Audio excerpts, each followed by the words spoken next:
return to their ancestral home should they so desire and live in peace and harmony. It's not about plebiscites. The reality is there are more Muslims in India than there are in Pakistan. India is a secular country that preserves the rights of all minorities, and that's the key point here, that protecting religious minorities, protecting people who've lived in areas literally for thousands of years and trace their roots back many thousands of years, should be allowed to live in peace and harmony. They should be secure, and they should live within a security area where they can feel free to carry on the commerce. And the reality is, in the Kashmir Valley, it's a beautiful part of the world. The opportunities for tourism, for cultural exchange, for greater growth in industry, for jobs and proper security is there. If only people woke up to the fact of making the borders secure and having the opportunity for the population to live in peace and harmony and not to be disrupted by terrorists. Who are causing no end of problems, the security problems, and of course then a lack of investment. Tourists won't go there for fear of the terrorist activities, and everyone suffers as a result, and that cannot be acceptable. Yes, so I work on the Pakistan military and its interference in civilian affairs, and today I'm basically going to try and assess Pakistan's half-hearted attempts at counter-terrorism and try to analyze the fact that Pakistan's military and other leaders have claimed that they are targeting terrorists, good and bad terrorists, because they make that distinction between good and bad terrorists, and that they're targeting all terrorists invariably. I don't think that's true. I think Pakistan's military still continues to make those differentiations. By good terrorists, they mean people who attack India and Afghanistan. By bad terrorists, they mean those who attack the Pakistan army.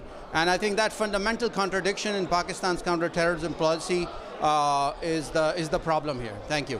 Dr. Shah, as a suggestion or what resolution, what solution or what recommendation would you say to bring this problem to an end? What would be your comments? Well, I think the international community should support civil society in Pakistan, civilian governance, and I think that's the way forward. Civilian governments have tried several times to open dialogue, for instance, for its arch rival India, but it's the military that has been the kind of spoiler in this game.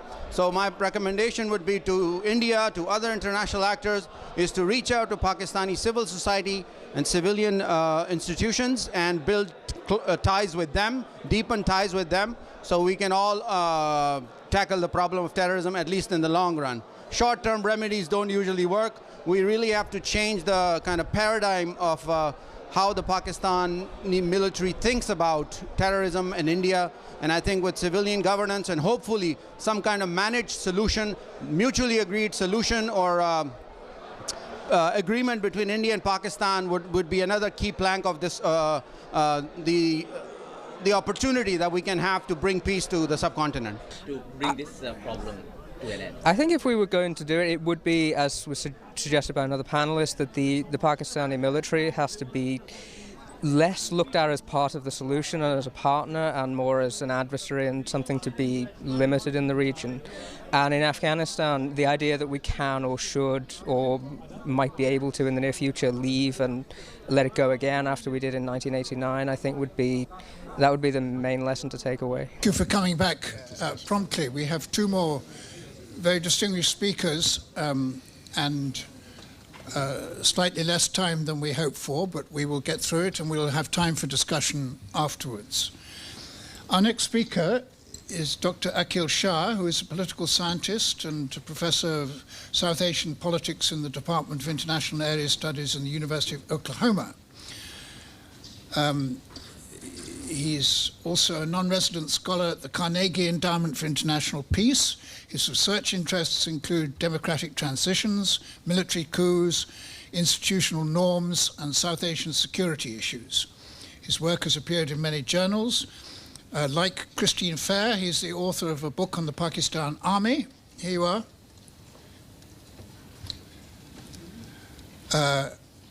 Called The Army and Democracy, Military Politics in Pakistan, published, like Christine Fair's book, in 2014. So I'm sure you're in hot competition. Dr. Shah. Thank you.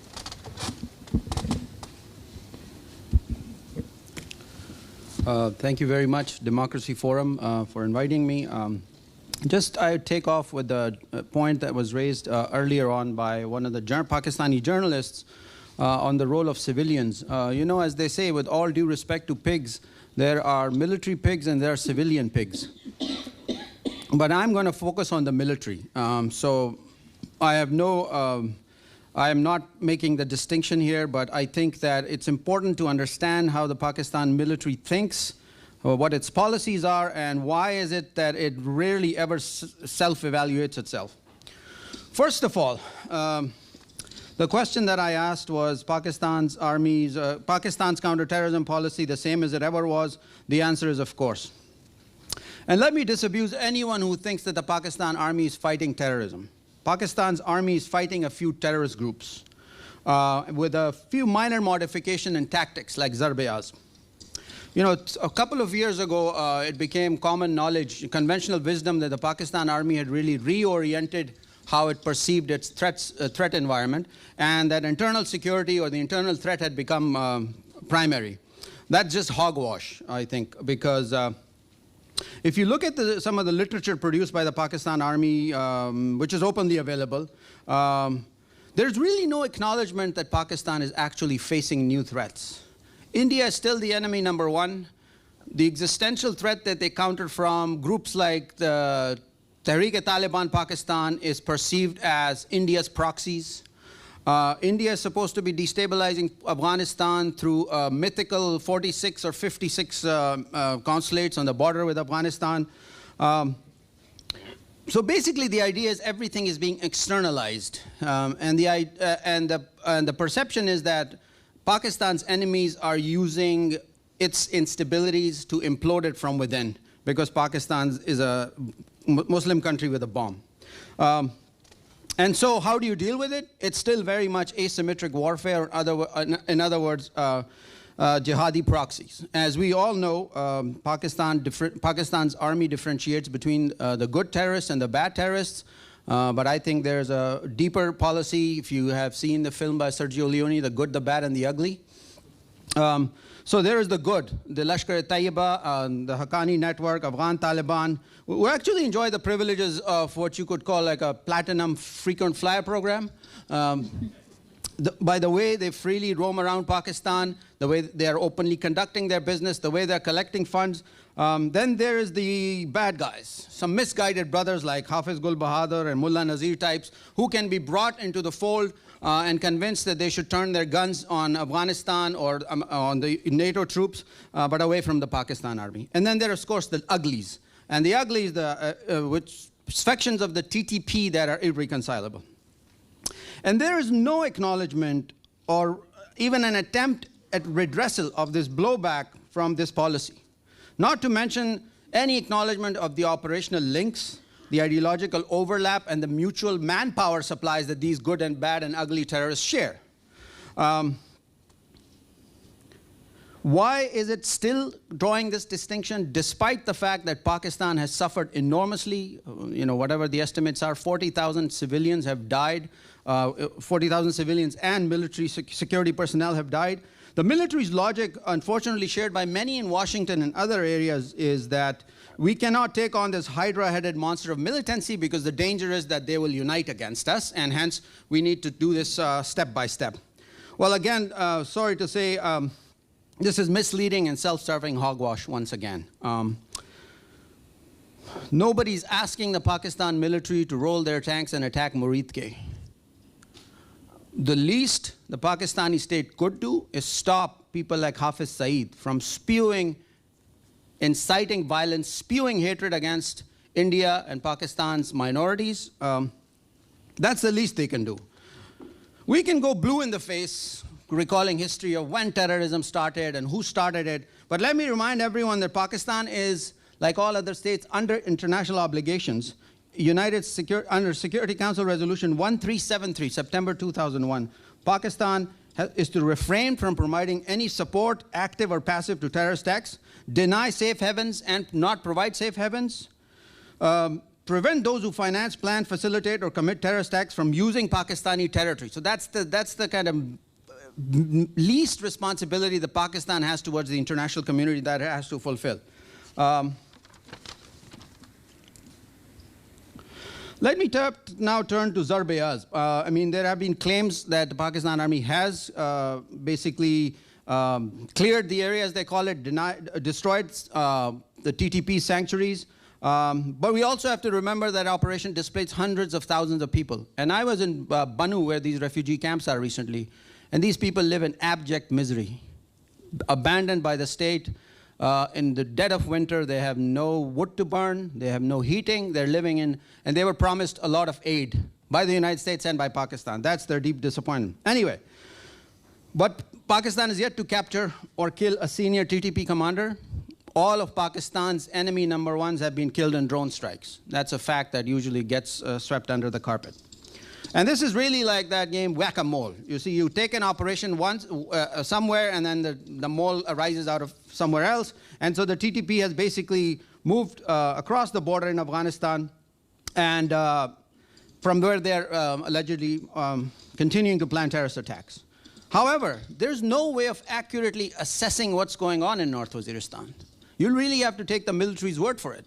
There is no media access, no independent researcher can even step within 200 miles of North Waziristan, so we really don't know what's actually going on. We have to accept what the military is telling us, and the military obviously has a vested interest in underestimating its own losses and overestimating the losses of the Taliban.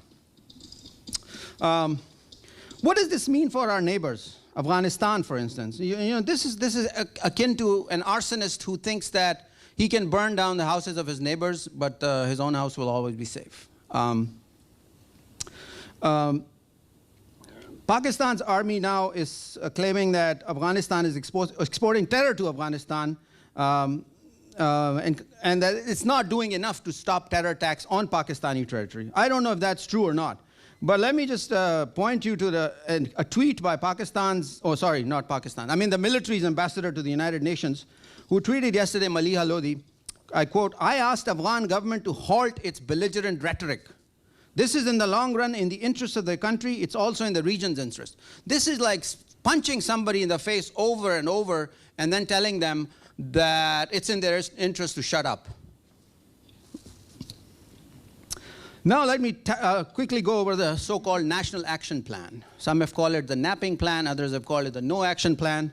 So NAP, which was formulated in 2015, commits Pakistan's government to preventing armed militias from operating in the country, strengthening the civilian National Counter-Terrorism Authority, tackling terrorist financing, regulating madrasas, cracking down on hate speech, creating a special counter-terrorism force, and reforming the criminal justice system. All very noble goals, but with the exception of the extrajudicial killings of some sectarian leaders in the Punjab, there really is no strategy or plan for dealing with the theme park or the zoo of terrorists that Pakistan is hosting. What NAP is a hurriedly crafted laundry list designed to assuage public scrutiny from the military's failures in containing terrorism, while ironically empowering at the same time to exercise almost complete control over internal security and counterterrorism. From intelligence gathering to policing to punishing suspects in military courts. I'll just give you one example. In Sindh, for instance, the military has established what are known as the APEX committees to coordinate counterterrorism. Now, the APEX committee is supposed to have civilian and military participation, but that's just a fiction, because each of the three sub-APEX committees in Sindh, in Sakhar, Hyderabad, and Karachi are all headed by military commander. My point is that Pakistan's counterterrorism policy, if there is a policy, has been deeply militarized. And this militarization is hurting civilian governance and the rule of law, and that it's benefiting the terrorists. I know Pakistani civilian intelligence and police officials who have arrested terrorists and who have then gotten calls from our friends in the ISI saying, this is our guy, let him go.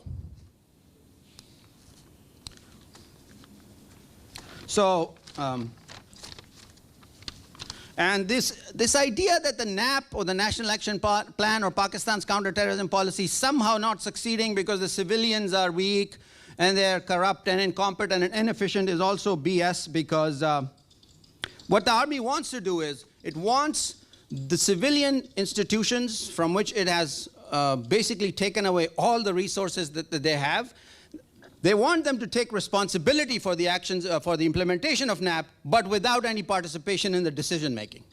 And that's the real problem here. No matter, even if you had a national counterterrorism strategy sent from heaven, it would still be subject to the fundamental contradiction here. Unless Pakistan seriously decides that terrorists of all forms are a threat to Pakistan, if not to anyone else, because of their links, I really don't see any hope. I just want to also point out what's going on in Sindh. You know, the army has a hammer, and every politician looks like a nail. They've turned their guns on the Mahajir Qawmi movement. To them, the banned sectarian Ahle Sunnat wal Jamaat is less of a threat than this. For all its violence, MQM is more of a problem. So you have all manner of terrorist groups openly collecting funds, and I've seen the videos, outside mosques. There is no action against them. Farooq Sattar, who is the leader of the MQM, is a bigger threat to the Pakistani state than Maulana Ludhianvi. And that's what's really baffling to me. And the army at one point, or probably still does, wants to extend this operation from Karachi to the entire province, which would basically mean parallel government, and it would seriously undermine whatever notion of provincial autonomy we have under the 18th Amendment. It has already done so. The Rangers have actually arrested petty government officials for corruption in Larkana, in the Bhutto's political heartland. So kind of coming back to my earlier point, at the heart of all this lies Pakistan's civil-military pathologies. And I respectfully disagree with Christine. There is a civilian Pakistan. That civilian Pakistan has been hammered, badgered, and injured. And, you know, civilians have had their share of mistakes. They haven't covered themselves in glory. But we should also look at how Nawaz Sharif and Benazir Bhutto at least outwardly tried to broker peace with India and how they were sabotaged. So while there is a history of civilians kind of acquiescing or collaborating with the military, really the room to operate for civilian governments is restricted. And it's true that Nawaz Sharif, when he came to power, the current prime minister, he did want to broker peace with India. He made a few overtures. And then you had this Imran Khan on the streets of Islamabad for 6 months, along with that Canadian cartoon, what is his name, Maulana Tahir Qadri. And that was basically designed to destabilize the government, to show Nawaz Sharif as where he belonged, to his place. And so let me end on a positive note. You have Pakistan's Khyber Pakhtunkhwa is ruled by Taliban Khan's party, who, as somebody pointed out, made a massive donation to Madrasa Haqqaniya. This is the Oxford of terrorists, right? Or whatever you want to call it. It has a huge graduation ceremony every year on the main national highway. And it has produced the luminaries of, the big luminaries of Taliban movement, right?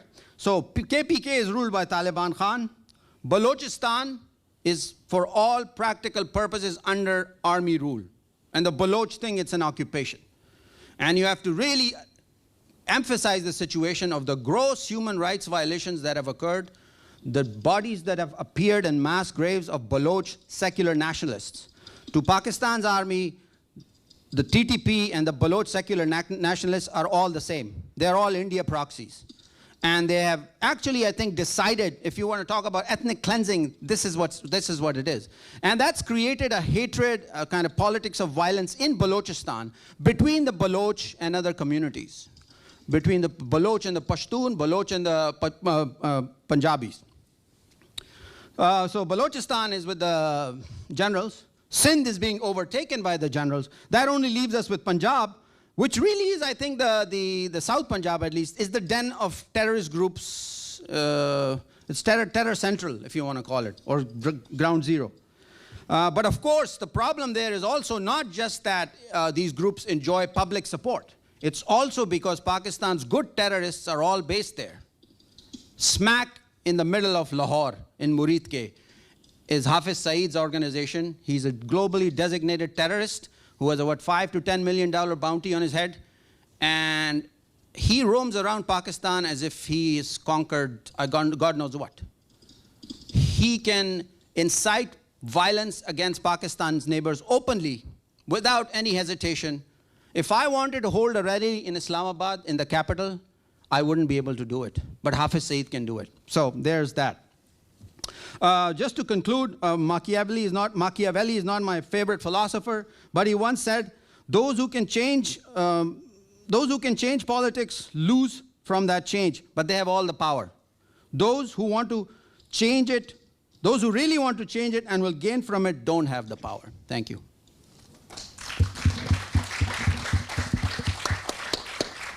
Thank you very much, particularly for the specifics. I know there are several people in the meeting here who want to ask about Balochistan of you and other speakers. But I would like to ask Kyle Orton first to speak, and then we have a general discussion, which I hope you will be able to take up issues with any of the speakers. Kyle Orton is Middle East Analyst and Research Fellow with the Henry Jackson Society, in collaboration with whom this meeting is being held. He is the author of Pakistan, Taliban's Author, Taliban's Victim. No question mark. That's only the title of my presentation. I haven't written a book. Oh, it's the title of your presentation, right, okay. Kyle Orton is a Middle East Analyst and Research Fellow with the Henry Jackson Society, particularly focused on Syria, Iraq and Iran. Kyle studied the healthcare system for Syrian refugees in Lebanon. He's written for numerous outlets on aspects of Middle East policy and politics, including the New York Times. Kyle, over to you. Okay, can you hear me?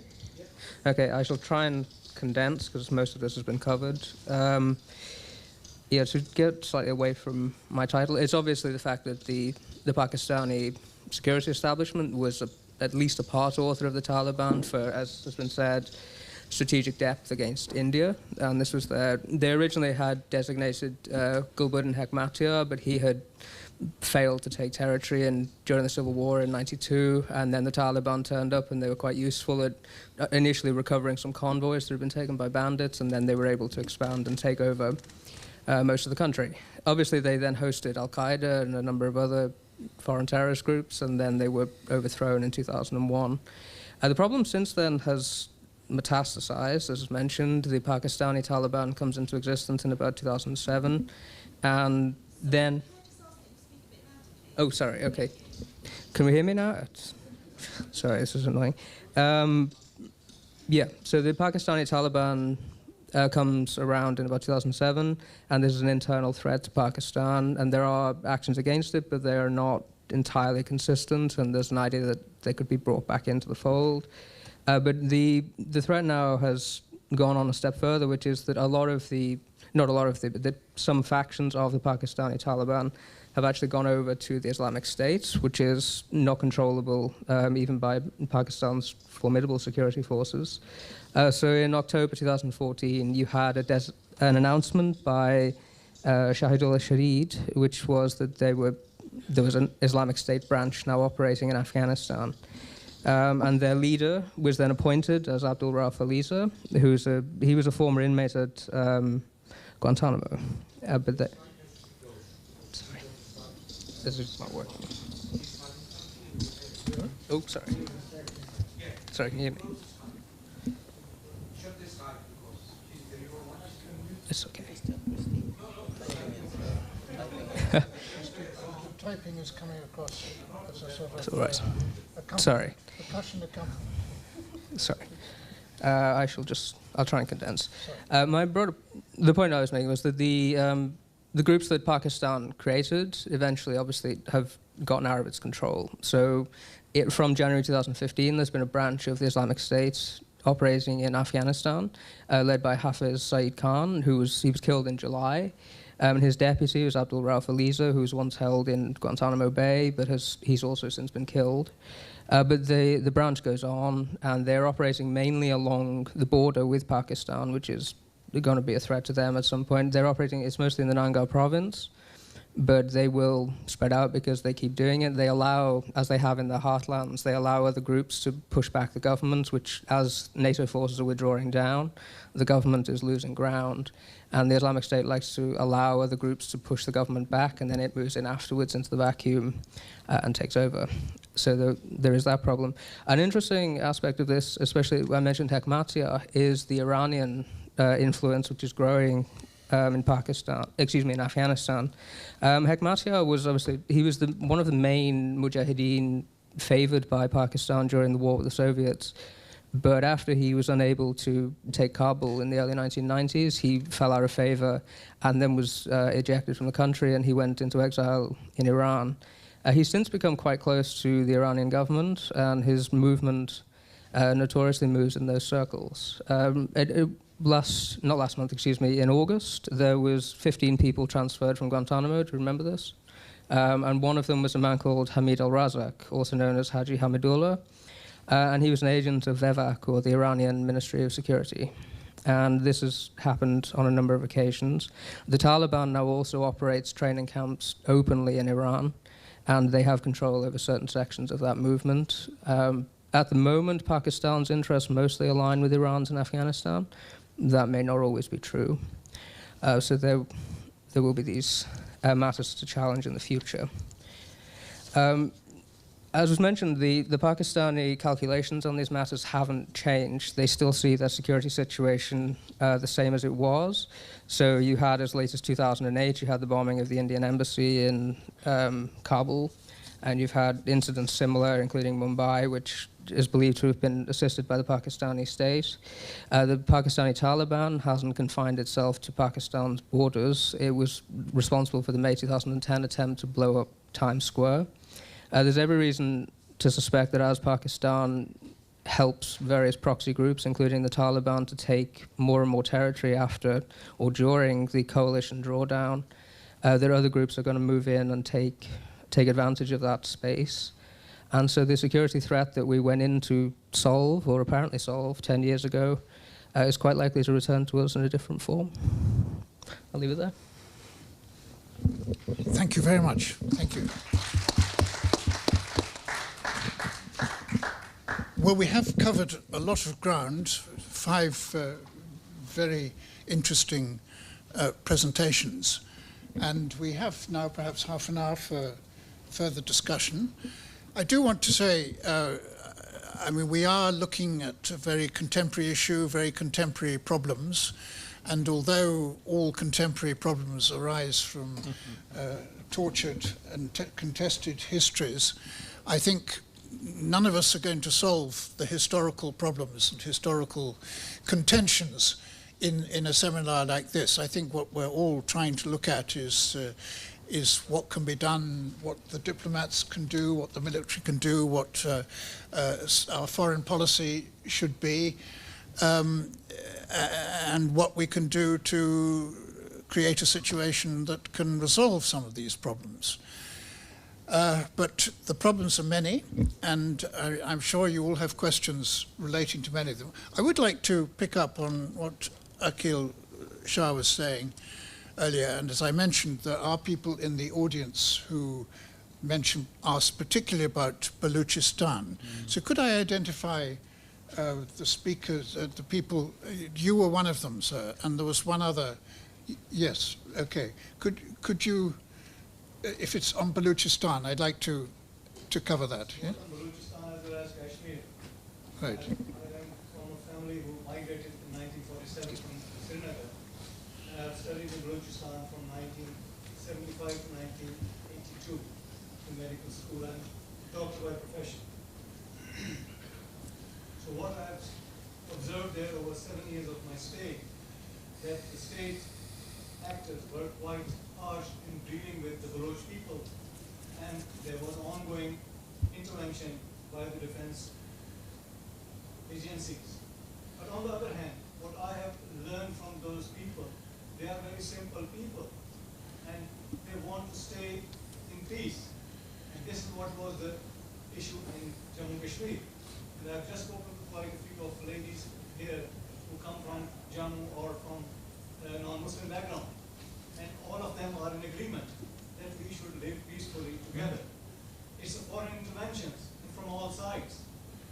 With due apologies, I would like to say that the first intervention that came into Pakistan was in 1958, and the evidence that has been suggested by Mr. Ayub Khan, that time president, that it was the members of the diplomatic corps from Britain and the United States who enforced him to bring about martial law while there was a civil system functioning.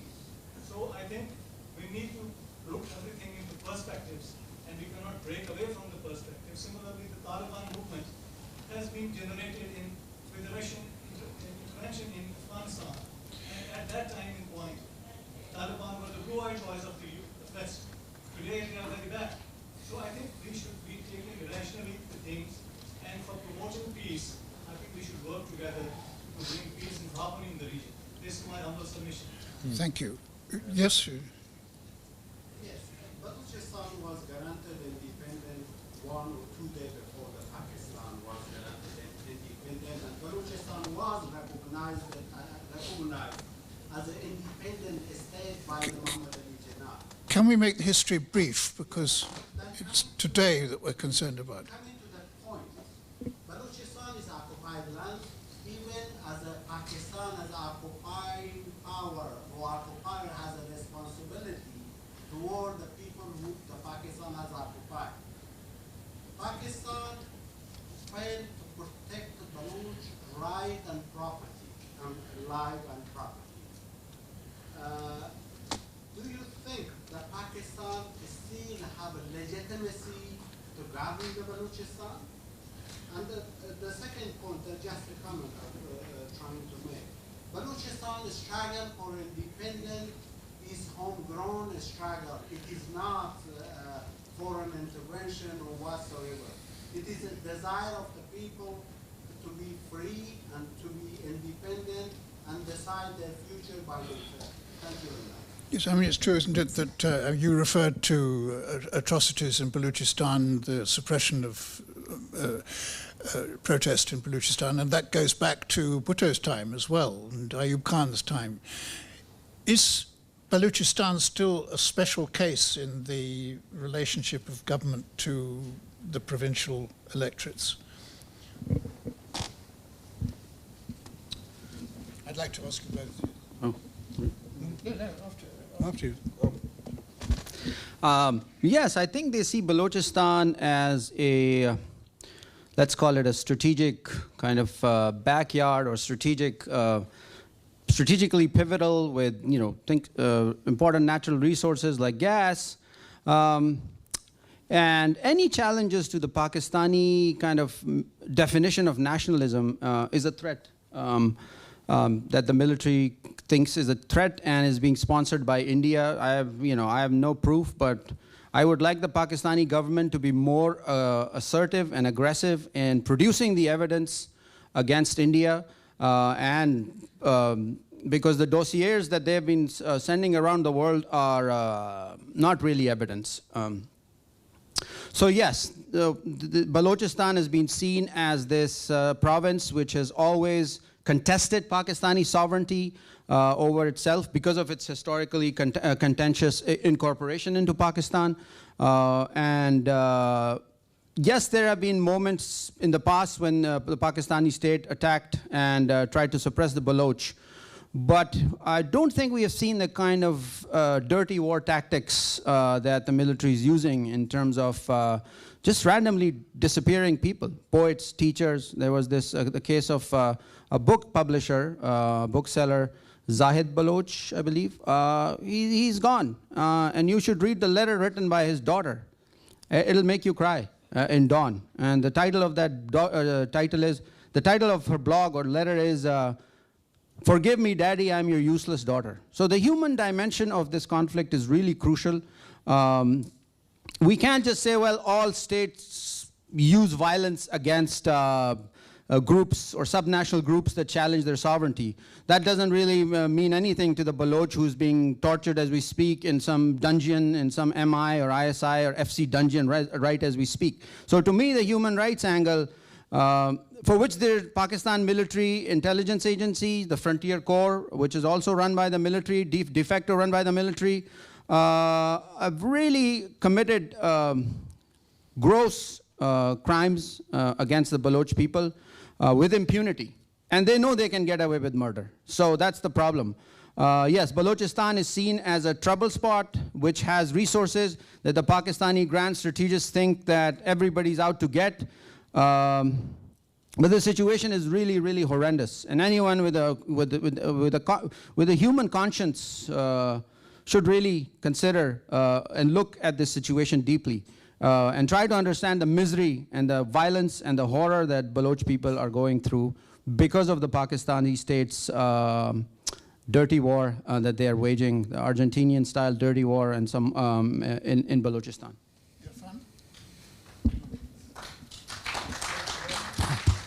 Now, I think... What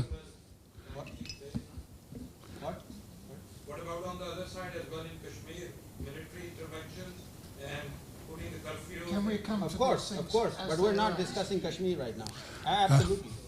Now, Any state suppressing its people is wrong. I agree with you. Thank you. now Balochistan has the great misfortune of constituting 40% of Pakistan's land area, but only 5% of the population. And the population is scattered across a vast landmass, and much of that society is ruled by tribal chiefs who have absolute authority over the people.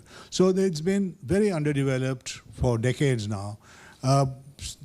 Per capita, Balochis get more assistance from the federal government than any other province. But it doesn't get to the people because there's so many filters along the way where there's bureaucracy and there are the tribal chiefs who all take their cut. So it's been very underdeveloped. It's the poorest province in Pakistan. And there have been previous insurgencies in the mid-70s under Bhutto. That was the army went in to crack down and suppress that attempt at independence. The fact also is that in Balochistan has a population of about 50% Pakhtuns. So it's, while the Baloch areas in the south, they certainly have been resisting Pakistani sovereignty over their land, but the Pashtun areas are distinct and they're closer to the Afghan border. So there are these different aspects to it, and I obviously agree with Dr. Shah that any violence against their own people is absolutely abhorrent. But nevertheless, the Pakistani state is not going to permit Balochistan to be independent. I mean, I don't think most states in the world today would hang on to territory. I mean, that is the first compulsion of most modern states. And I'm afraid we are not as civilized as to offer them a referendum on whether they want independence or not. It's not going to happen. So the best that we can hope for is some kind of negotiated settlement, greater autonomy, more development, and so forth. But thus far, there have been various attempts, I'm told, by politicians to try and talk to the militants, and so far none of these attempts has succeeded. Dr. Fair. May I just, I would like to contest this idea that Balochistan is underdeveloped or the state that it's in because of tribal sardars. There are 3 tribal sardars, forget the names, Bukti. They are the problem. 98% of Baloch sardars have been proxies of Pakistan. Why is there no development in their areas? They are corrupt as well. Exactly, yeah.